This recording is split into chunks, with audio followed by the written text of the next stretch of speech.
It's time for Rabbi Minkowicz's Weekly Torah Lesson, a place where life's most difficult questions are answered. Here with his spiritual perspective and insight, Rabbi Minkowicz. Welcome to this week's Torah lesson. This week's Torah portion is Parsha's EIKEV.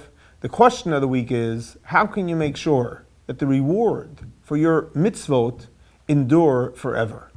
So in this week's Torah portion, Parsha's EIKEV, where the Torah discusses the Jewish people's journey in the desert for the 40 years, and it speaks the way God fed them, clothed them, and took care of all their needs. So the Torah says an interesting word.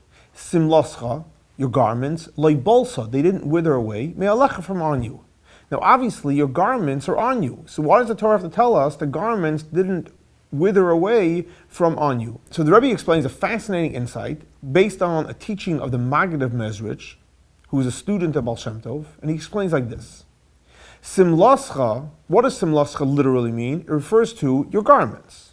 But we also know anytime a person does a mitzvah, prays, or Torah studies, you create spiritual garments. Now, the reality is we all create spiritual garments, we all do wonderful things, we pray, we study, and we do mitzvot, but a lot of those good deeds somehow wither away.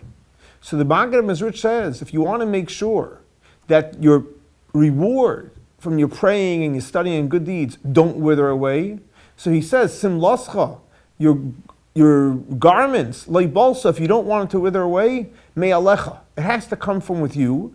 In other words, it's really up to you. If you pray and you study and you do mitzvot for personal interests, then it's going to wither away. But if you, when you study Torah and you do mitzvot, and when you pray, you're doing it because God asked you to do so, you're doing it for the sake of God, then they will never wither away. So to answer the question, how can you make sure that the reward from your good deeds endure forever? It's really up to us that when we pray and study Torah and do mitzvot, to make sure we're doing them just because God asked us to do so. This week's Torah lesson is dedicated to the memory of Baruch ben Aryeh Leib and Shlomo Ben Yosef. May their souls be elevated by the Torah that we're studying in their memory. Thanks so much for joining us for our weekly Torah lesson. For more information on Chabad and classes and events, please see our website.